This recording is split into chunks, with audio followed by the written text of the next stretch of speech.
So to celebrate the release of Poly Impulse, I'm going to be making a video here, giving you some general tips for going fast in the game, as well as some mechanic-specific techniques and routing strategies so that things are a bit less confusing. There are some mechanics in the later levels that can be tough to get your head wrapped around at first, but I will hopefully clear up some of the best ways to utilize these mechanics and make sure the game is as fun as possible. So we're going to start out here with the core elements of Poly Impulse. Core elements, of course, you've got your aim, you need to time your shots, you need to be acknowledging where you're positioned relative to these green icosahedrons, because that'll change the momentum that you get, because it is all relative to where you're aiming. You're getting pulled in the direction that you click. So anywhere on this polyhedron that you click, even a difference between where you're aiming at the polyhedron will change the momentum you gain, just ever so slightly. These things are very important to consider for routing, especially as you try to push for top times. Especially on this first level, you are literally aiming for specific areas of these polyhedrons to maximize the speed you conserve and you're gaining throughout the level. Now, one of the important things you'll realize early on is that it actually matters what movement keys you are pressing while getting impulsed. Now, in general, the general rule of thumb is that holding W when you're going in a generally straight line direction, that is going to be the fastest way. You're going to conserve the most speed from the shot. You're going to be generally moving in that direction anyways. It's going to keep you moving quickest. Now, in some instances, like in this case in 1-1, the first two shots here, we don't actually want to be moving straight. We're trying to get to this wall over to the side. So we're going to actually want to hold to the right and then start holding W once we get to this guy here. And that will conserve the most speed in that direction. As you can see, I'm going more to the right. As opposed to if I only hold W, I'm like way off to the side here, not even close to the wall. So that is just one of those tiny little things to consider. Just be concerned about which direction you're trying to move when you are shooting these icosahedrons, so that you know where your momentum is going to be pulling you towards, where you want to go. That's very important for routing here. So one important just quality of life tip, as well as making sure the start of your levels are less stressful, you actually can move your camera anywhere. The timer will not start until you shoot an ico or click to shoot, or you start pressing a movement key. So as you can see, timer has not started until I shoot the icosahedron or until I move. This is important just so you can line up your shots very easily at the very beginning of the level. You don't have to stress about making the nasty flick up here, because that'll even still lose more time than just pre-aiming it. So don't even bother trying to flick at the start, just press space, aim where you want, and then start the level. Another concept that's very important as far as general speed tips go is using your double jump effectively. Now, watch what I do here. You see how I use my double jump right there? That's gonna actually get me a lot more height than if I were to not use my double jump there. And why is that? The reason is because the double jump will reset your vertical momentum perfectly. And in that brief moment, especially with the little bit of upward momentum you have from the double jump, that's gonna allow an icosahedron to pull you up that much more. It also helps with just going faster because there's less vertical momentum dragging you down. More of the icosahedron's impulse will be pulling you in the forward direction instead of, straight up. That's just generally how it works. At least it's generally faster when you conserve your double jump to use in a specific way like this. Very important for routing, conserve your double jump, use it as much as you can before you need to refresh it as well. Sometimes you got these walls you can refresh your double jump on, so it's important to learn, is it worth to use your double jump to get a better shot for some more speed, better angle. Use that as much as you can to position yourself well and also conserve more speed. One other general tip as far as planning your routes, timing your shots goes, is that it's not always fastest to shoot all of the icosahedrons as soon as they're within range. There are often times, especially in later levels, where you need to be either turning a corner, angling yourself a certain way, where it makes more sense to delay your shots. This is a great example level. If you're going for a top level time, it's very important how you time your shots here. So I'll give a quick couple examples on timing the shots too early, where that leads you, versus delaying the shots slightly to make sure you get a better angle and impulse direction.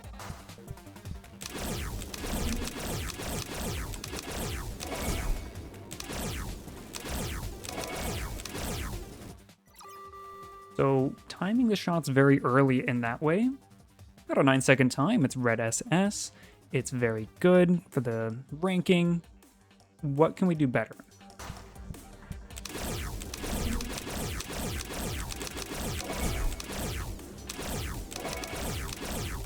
Boom. Whole second of time save, just from delaying some of those shots at the beginning. And as you could see, it's because delaying those shots, I got more of an angle towards that horizontal direction where I'm trying to end up.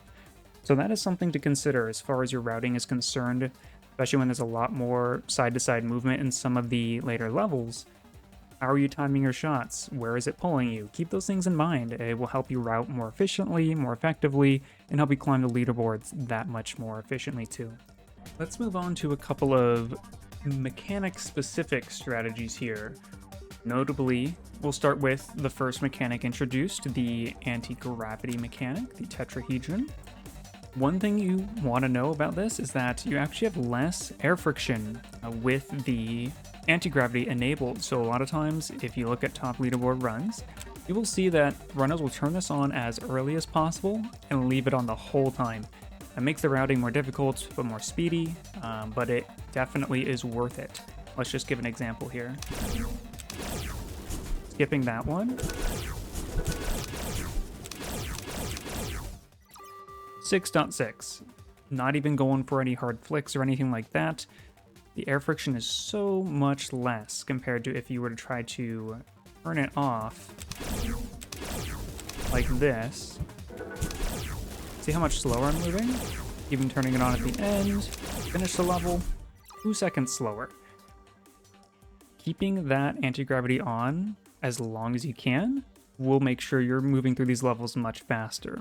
So that is important. Whenever you see an anti-gravity mechanic, keep that thing on as long as you can to get those fast times. All right, let's move on to the rail grinding, the tracking ball, as well as the star bomb, which is kind of a hidden mechanic or obstacle piece here.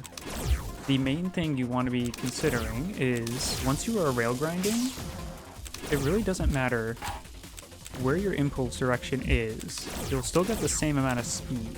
And what I mean by that, you can see this more effectively with the star bomb, is that you can explode this star bomb pretty much from anywhere and you'll get the same speed boost. The main thing in this case is that it's close to you.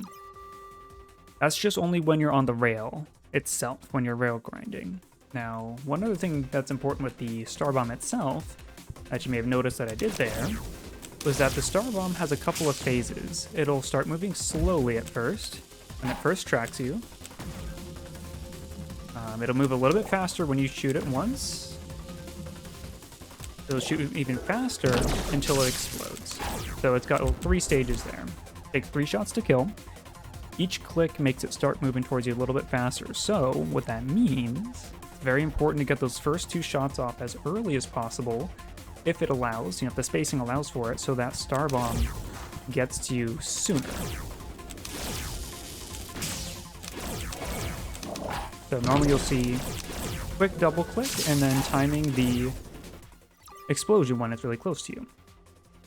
Now, one other quick tip for the actual rail grinding itself at the end is that you can use your double jump, like we mentioned earlier, to control your vertical momentum. Let's just quickly finish the level here.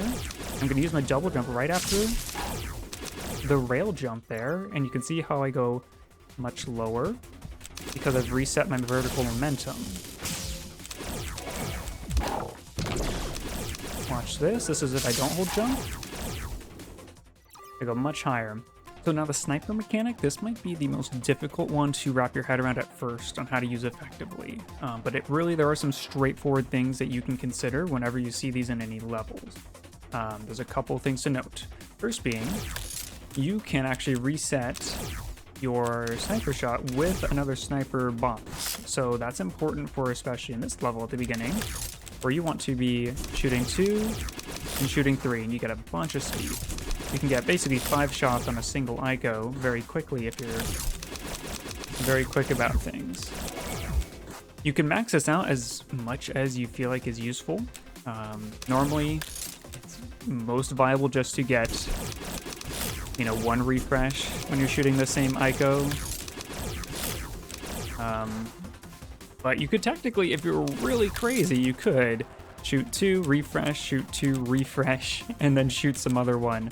But no one's really tried for that yet. It's a little crazy, but it could be possible, so don't count it out. But refreshing your sniper shots with another sniper box is a very common strategy to get a lot of speed all at once. The other thing to consider with the sniper specifically when you're shooting green ICOs, each green ICO can have a different impulse strength. Depends on the level design. I'm sure there will likely be some sort of tool added in the future where we'll actually be able to know the specific numbers for the ICO strengths. But you can even see just visually here, these ICOs on the side are much weaker than these ones here. If I were to try to triple shot this, I will barely go anywhere. Look at that. It's a very weak strength. Compared to this, I almost make it entirely over here.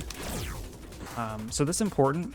You'll be able to see, generally speaking, when you play the levels, which ICOs are strong impulse, which ones are not, and that'll help you figure out which ones you should prioritize shooting with your sniper bullets.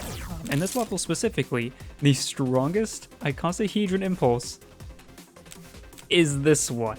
So the world record strat will do this tech where they do this and they will go so fast. It makes it a lot more difficult, but it is possible.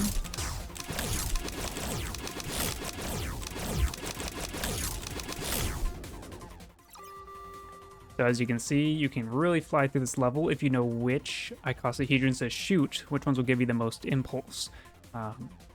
That is very important for the sniper mechanic. Spam clicking the sniper shots as well, as much as you're able to, will give you that burst of speed that you'll carry for much longer.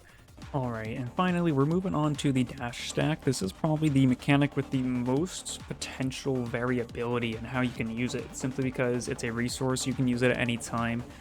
But there's a couple tips for using it more effectively. As you probably know, if you have played with this mechanic at all, you know that having more dashes stacked means your impulse speed will be higher. So of course, using 1 dash, very weak. 2 dashes, still very weak in general. 3, decent. In most cases, if you can manage it, if you can get at least 3 before you dash, that's ideal. But if you can save 4 to 5 before you dash, even if you go a little bit slower at the start of a level, that is typically ideal, because the speed you will carry from using the 5 and the 4 dash together, which I'll show you here, is astronomically faster than any other time save from trying to, you know, use this too early. So as you can see, very large boost from a 5, good boost from a 4. If you space it out like this, you're still going fast. But here's a tip. Something that is very interesting is that the dash stack will inherit some of the speed from that you had previously.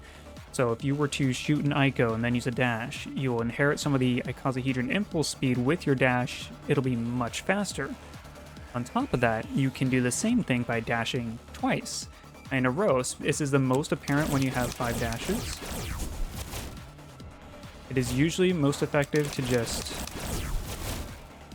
space your dashes more quickly. You'll typically get in position a little more quickly. There's a bit of a gap to when you can do it and be effective, but most of the time you just want to use those dashes, the 5 and the 4, in quick succession at times. Final general tip for the dash stack is simply that, of course, if you're looking in a direction, you'll dash in that direction. But if you're holding any movement key, left, right, back, you will always dash horizontally on the horizontal plane. You will not be, for example, dashing down by holding back and looking up. So the only time the camera orientation matters is if you are dashing forward. So that's important to know. Important for a couple of levels where you don't need to worry about accidentally dashing into the floor or anything like that. But there are a couple levels where you do want to be dashing backwards or maybe to the side. It can be a useful strategy for some tight quarters situations. An important thing to know for the pink dimension is that the pink ball actually carry the speed that you brought into it. So it'll retain the speed that you brought into it. So the faster you're moving into it, the faster you'll be sent out afterwards. And you'll also get sent into it faster. So it's important to consider getting a lot of speed into these things so that you are able to carry that momentum out further. And the same is true for the rail grinding, the tracker ball. The faster you are approaching this, the more speed you'll have at the start. That's important, especially with the tracker ball, since getting started with that very slowly can be very slow indeed. Just some general tips on settings as well. Optimal settings for playing the game. You can make your frame rate whatever you like, match your monitor, double your monitor refresh rate, whatever you want. If you recommend full screen. Disabling anti-aliasing and VSync will just make the game more responsive. Anti-aliasing, of course, improving your frame rate by lowering it down if needed. Whatever's comfortable for you there, but definitely disable VSync so that you're not getting any visual delays for your aiming. Audio's preference. Sensitivity-wise, I personally use 100. I believe that is 9 inches per 360. I plugged it in on our calculator tool that we have for the game. Hopefully that'll be publicly available at some point through a website. Hopefully the game will get added into like mouse sensitivity converter, but at least for now you can know 100 sensitivity is 9 inches per 360. And I think centimeters per 360, it's 22.887 centimeters per 360.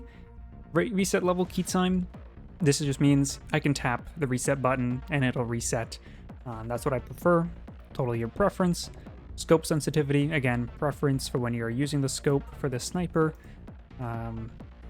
Displaying speedometer and input, total your choice. It's important to, if you're recording your own gameplay, you can review your own footage and have it showing, or the replay will automatically capture this when you review your replay, so you don't necessarily need to turn it on yourself. Camera shake, turn that off. Recommend that just so that you can clearly see what you're shooting all the time. You will have moments where you are clicking very quickly. Camera shaking can be very disorienting if you are trying to move fast. Preference, if you want to reset on miss, I personally prefer not to, so I can attempt to finish out levels, practice later parts, and not just reset immediately. Definitely show the double jump UI just so you know what your resources look like. And then sniper, scope mode, it is preference, but I personally prefer the toggle mode so that I'm not straining my hand while trying to make fast clicks. Because trying to hold down one button while trying to click fast with the other finger, that can just lead to hand tension, maybe lead to wrist pain down the road, which is not ideal when you're trying to grind out some of these sniper levels. So I highly recommend toggle if you're able to work with that.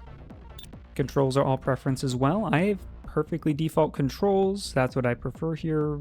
I think there's nothing wrong. You probably change dash to something else if it's easier for you, but the keyboard layout is very nice for this game, very simple.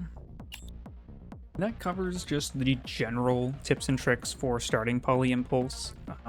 If you want any future videos about level-specific routing, ways to improve specific routes, get dev times, get top leaderboard times, I will likely be making these types of videos in the near future.